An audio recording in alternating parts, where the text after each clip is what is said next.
안녕하세요. 온라인에서 뵙게 돼서 반갑습니다. 저는 한양대학교 병원 세포치료센터 손부경입니다. 루게릭병 세계학회와 함께 열리는 세계 루게릭병 환호회에서는 올해 어떤 내용들이 있었는지 전해드리려고 합니다. 우선 세계 루게릭병 환호협회는 각국 루게릭병 환호회들의 모임으로 올해는 코로나19로 온라인에서 40개국 이상, 100명 이상의 환우분들이 만나서 이야기를 나누었습니다. 각국 협회에서 한 해 동안 어떤 활동들을 했는지, 그리고 환자분들께 어떻게 더 도움을 드릴 수 있을지, 최신 연구 내용들을 환자분과 보호자분들, 그리고 각국 협회 대표와 의사, 간호사, 물리치료사, 사회복지사 등등 여러 전문가들이 모여서 공유하고 있습니다. 올해 주로 이야기를 나눈 내용들을 6가지로 나누어 보았습니다. 첫 번째는 환자의 여정이라는 주제로 환자분들이 어떤 인생의 경험을 하시는지를 이해하고자 하는 큰 프로젝트가 있었고, 두 번째로 치료제와 임상시험은 항상 관심이 많은데 올해는 교수님의 강의로 대신하겠습니다. 세 번째로 바이오마커, 다음으로 협회에서 루게릭병에 대해 사회적 인식을 고취하기 위해서 어떤 노력들을 하고 있는지, 그리고 다섯 번째로 환자분들을 돕기 위한 최신 기술은 어떤 것들이 있고, 그리고 마지막으로 코로나19에 대한 내용도 다루려고 합니다. 첫 번째는 루게릭병 환자의 여정입니다. 올해 호스트 국가는 캐나다였습니다. 캐나다 루게릭병 협회는 아주 활발하게 활동하고 있는 협회 중의 하나로 특히 면적이 넓고 인구 밀도가 낮은 캐나다 국가의 특성상 큰 병원에 자주 방문하기가 어렵기 때문에 협회를 통한 지원이 특히 활발합니다. 캐나다 협회에서는 환자 보호자분들과 많은 전문가들의 협력으로 이렇게 환자분들의 여정을 큰 지도로 만들었습니다. 특히 전형적인 루게릭병 환자뿐만 아니라 정확한 진단을 위해서 병원을 찾아다니는 초기 환자분들, 그리고 느리게 진행하는 분들, 그리고 질병이 많이 진행해서 휠체어를 사용하거나 의료기기나 보호자의 도움이 필요한 분들, 그리고 환자의 간병인, 이렇게 네 그룹으로 나누어서 각각의 사람들이 루게릭병으로 어떤 인생의 여정을 보내고 있는지, 그리고 어떤 선택의 기로들이 있는지, 어떤 점이 어려운지를 설명하고, 그리고 협회에서는 어떤 도움을 줄 수 있을지, 그리고 사회복지 시스템이나 현재 정책은 어떤지, 그리고 환자 보호자는 어디에서 적절한 도움을 받을 수 있을지 내용으로 구성을 하고 있습니다.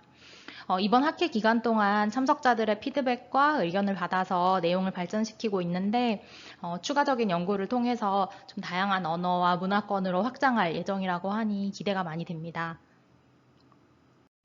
그리고 환자분들의 증상, 특히 변비, 의사소통, 통증, 연화곤란, 호스피스, 그리고 목을 가누기 힘든 증상이라든지 호흡재활, 불면증 등등 이런 여러 가지 증상 관리에 대해서 대규모 연구들이 진행 중입니다.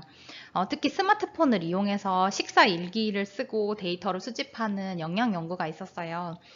루게릭병 환자분들께 충분한 영양소와 칼로리를 섭취하는 것이 중요하다는 내용은 잘 알려져 있는데 이렇게 식사일기를 통해서 스스로 식습관을 좀 돌아보고 스마트폰 어플을 이용해서 전문가의 피드백을 지속적으로 받게 되면 도움이 많이 될 것 같습니다.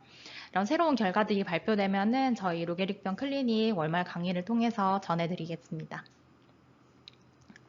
다음은 바이오마커입니다. 본학회만큼이나 환호회에서도 바이오마커에 관심이 아주 많았습니다. SOD1 유전자의 발견 이후에 루게릭병이랑 관계가 있을 것으로 생각되는 많은 유전자들이 발견되었습니다. 그리고 최근에는 이 유전자들이 서로 어떤 영향을 주고 어떤 관계를 가지는지가 점차 밝혀지면서 루게릭병의 원인과 발병 기전을 찾는 데 더 가까워지고 있습니다. SOD1 유전자는 많이 들어보셨을 것 같습니다. 1993년 SOD1 유전자가 처음 밝혀지고 10년 후인 2004년 SOD1 유전자가 어떻게 루게릭병을 발병시키게 되는지 그 기전이 알려지게 되었습니다. 쉽게 말하자면 우리 유전자는 단백질을 만드는 코드를 가지고 있고 이 단백질들은 서로 모이고 예쁘게 접혀서 위에 있는 그림처럼 이렇게 기능을 잘 하는 세포를 만들고 결론적으로 유기물을 만들게 되는데 SOD1 유전자로 코딩이 되는 단백질은 이렇게 잘못 접히고 응집하게 되고 이런 응집은 신경세포를 사멸하도록 만드는 기전이 밝혀졌습니다. 현재 SOD1 유전자 돌연변이 발현을 억제하는 약물이 임상시험에서 아주 좋은 결과가 기대되는 만큼 만큼 바이오마커 연구를 통해서 앞으로 더 좋은 후보 물질을 발견할 수 있게 되기를 기대합니다. 이런 유전자뿐만이 아니고 뉴로필라멘트라든지 마이크로 RNA, 염증 관련 인자, 마이크로바이옴, 그리고 영상 자료 등등등 여러 가지 바이오마커에 관심을 많이 가지고 있습니다. 바이오마커를 새로 발견한다는 것은 여러 가지 장점이 있을 수 있는데 먼저 조기 진단을 가능하게 할 수 있습니다. 루게릭병은 정확한 진단이 상당히 까다로워서 세계적으로도 정확한 진단을 받기까지 평균 한 1년 정도가 걸린다고 하고 그 사이에 디스크 수술을 받는다든지 하는 경우도 종종 보고가 되고 있습니다. 바이오마커가 아마 발견이 되면 이런 진단에 걸리는 어려움을 줄일 수 있을 것이라고 생각합니다. 두 번째로 교수님께서도 앞에 말씀하셨던 것처럼 보다 효과적인 맞춤형 임상시험이 가능해질 것 같습니다. 바이오마커를 분석하면서 어떤 환자가 어떤 임상시험에 적합할지 판단하는 지표로 활용할 수 있게 되고 그리고 대조군을 줄일 수도 있을 것 같고 현재 ALS, FRSR로 나타나는 결과 지표보다 더 객관적인 임상시험의 결과 지표로도 활용할 수 있지 않을까 싶습니다. 마지막으로 지금 SOD1 유전자 변이를 질병의 발병 전에 확인해서 치료제를 조기에 투약하는 이런 임상 연구가 계획 중인 만큼 다른 바이오마커들이 또 발견되면 이런 조기 확인을 통한 예방에도 활용할 수 있지 않을까 생각합니다.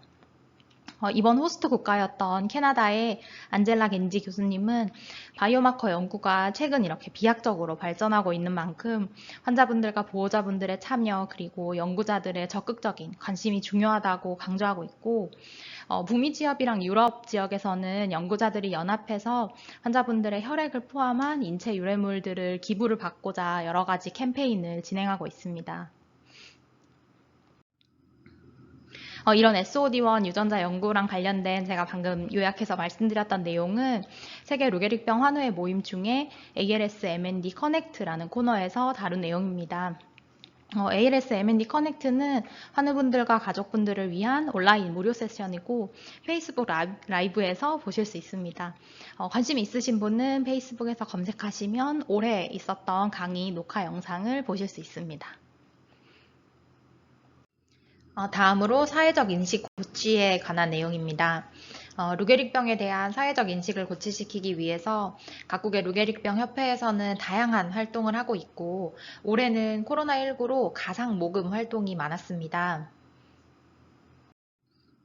그 중에 리 밀러드라는 환자분께서 발표한 내용을 소개해 드리려고 합니다. 역학에서 질병의 발병 빈도에 대해서 자주 사용하는 개념으로 인시던스, 발병률과 유병률, 프리베일런스라는 개념이 있습니다. 루게릭병은 매년 인구 10만 명 중에 1.2명 정도로 발병하고 어떤 한 특정 시점에서 봤을 때 인구 10만 명 중에 한 3.4명이 루게릭병을 앓고 있는 걸로 알려져 있습니다. 근데 아마 이 숫자가 이런 일반 대중분들께 가까이 느껴지지는 않을 것 같아요. 그리고 이제 루게릭병은 나이가 들면서 좀 발병 확률이 높아지는데 이 숫자는 통계적으로 새로 태어나는 아기들을 다 포함해서 전체 인구를 기준으로 하고 있고 우리는 이제 매년 발병할 수 있는 확률이 높아지기 때문에 라이프타임 리스크라는 개념을 활용한 통계 분석을 통해서 300명 중에 1명은 루게릭병에 걸릴 확률이 있다.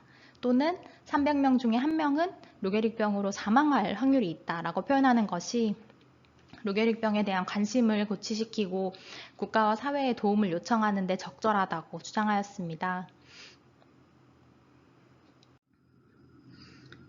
그래서 이런 의견 제안을 통해서 현재 운동신경염병 협회 공식 홈페이지에는 300명 중에 1명이라는 슬로건으로 루게릭병에 대해서 홍보하고 있습니다.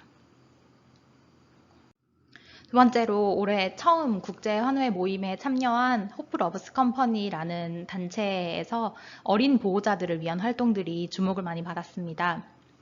어린이 또는 청소년 자녀가 있는 가정의 경우에 어린 자녀들이 어떤 선택의 여지 없이 간병을 하게 되고 경제적으로나 사회적으로 어려움을 겪는 안타까운 경우가 많습니다.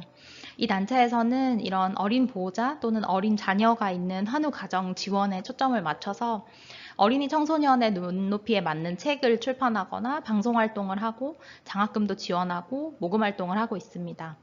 앞으로 이 단체의 활동을 좀 관심 있게 지켜보고 우리나라에도 응용해서 적용해보거나 협력할 수 있는 기회가 있으면 좋겠습니다. 다음은 기술 개발과 관련된 내용입니다. 세계 루게릭병 연합에는 신기술위원회가 있어서 기술과 혁신 측면에서 환우협의회와 목적을 같이 하는 단체와 기관을 찾아서 연결하고 환자분들을 돕고 있습니다. 올해는 유명한 대기업에서 발표한 내용들이 주목을 많이 받았는데 먼저 구글에서 유포니아라는 프로젝트가 진행 중입니다. 인공지능을 통해서 구음장애가 있는 환자분들의 음성을 인식해서 글자로 표시해 주거나 사물 음성인식 기능을 실행하도록 하는 기술이고, 구음장애가 더 진행해서 발음이 어려운 경우에는 이런 얼굴 근육의 미세한 움직임을 인지해서 긍정 또는 부정을 인식하고 표시해 주도록 하는 프로젝트입니다. 현재 영어권을 중심으로 환자분들의 구음장애 녹음 파일을 모아서 인공지능을 훈련시키고 있는 중이고 좋은 결과가 기대됩니다. 두 번째로 구글에서 장치 사용이 어려운 환자분들 또는 인지기능 저하로 복잡한 스마트폰 조작이 어려운 분들을 위해서 스마트폰에서 자주 사용하는 기능들을 묶어서 블로그로 만들어서 좀 사용자의 편의를 높인 액션 블럭에 대해서 소개했습니다. 지금 영문 버전만 우선 나와 있는데 혹시 관심 있으신 분들께서는 구글 스마트 스토어에 액션 블럭이라고 검색하시면 어플을 다운받으실 수 있고 유튜브에 어플 활용 교육 영상이 있습니다. 그리고 미국 루게릭병 협회를 중심으로 루게릭병 환우가 중심이 된 팟캐스트가 2020년 처음 시작됐고 롤스로이스와 마이크로소프트에서도 루게릭병에 관심을 가지고 참여하면서 새로운 프로젝트들을 개발하고 있습니다. 마지막으로 코로나19에 대한 내용들이 많았습니다. 코로나로 다들 많이 힘드시죠? 올해 초에 멤버 웨비나를 할 때는 다들 우리나라 걱정을 했었는데 요즘은 또 분위기가 많이 달라진 것 같습니다. 결론적으로 최고의 예방은 사회적 거리두기이고 독감 백신은 일단 환자분들께 추천하는 편이고 코로나 백신은 환자분들께 투약을 하세요 라고 무조건 권고하기에는 아직 시작 단계이기 때문에 좀 더 상황을 지켜보는 것이 좋지 않겠나 라는 이야기가 있었습니다. 그리고 코로나로 집에 있는 시간이 많아지면서 가정환경 관리에 대한 내용도 소개를 해드리려고 합니다. 미국 루게릭병 협회에서 가정환경 리모델링 사전과 평가 프로젝트가 2020년에 시작돼서 현재 한 40가구 정도가 참여했다고 합니다. 아마 보고 계신 분들 중에서도 가정환경에 변화가 필요한 분들이 계실 거고 아마 리모델링을 하신 분도 계실 것 같은데 미국 협회에서 일단 가장 강조하는 내용은 안전한 가정환경입니다. 특히 여러분들께서 가정환경을 스스로 평가하고 리모델링을 계획하실 때 이런 내용들을 생각해 보시면 좋겠습니다. 먼저 안전하다라고 하는 주체는 환자의 안전뿐만 아니라 같이 생활하는 보호자분의 안전도 꼭 생각하셔야 합니다. 그리고 이 안전에는 신체적 안전, 다치지 않고 편하게 생활하시고 또 편하게 간병하실 수 있도록, 그리고 사회적 안전, 집에 지인분들이 놀러 오시거나 활동 보조인분들이 오셨을 때는 어떨지, 그리고 정서적 안전, 내가 내 집에서 가장 편안하게 휴식할 수 있는 환경을 조성하도록 해야 한다고 권고하고 있습니다. 이때 반드시 고려해야 될 내용으로 출입문 폭이 적절해서 휠체어나 워커로 다니시기가 편하도록 하고 특히나 이런 틈에 손이 끼이지 않도록 주의하시고 바닥이 미끄럽지 않도록 하는 것이 또 중요합니다. 화장실이나 복도에 환자용 손잡이 설치하시는 거는 이제 안전을 위해서도 아니면 부축하시거나 실내에서 운동하시는데도 좀 도움을 드릴 수 있습니다.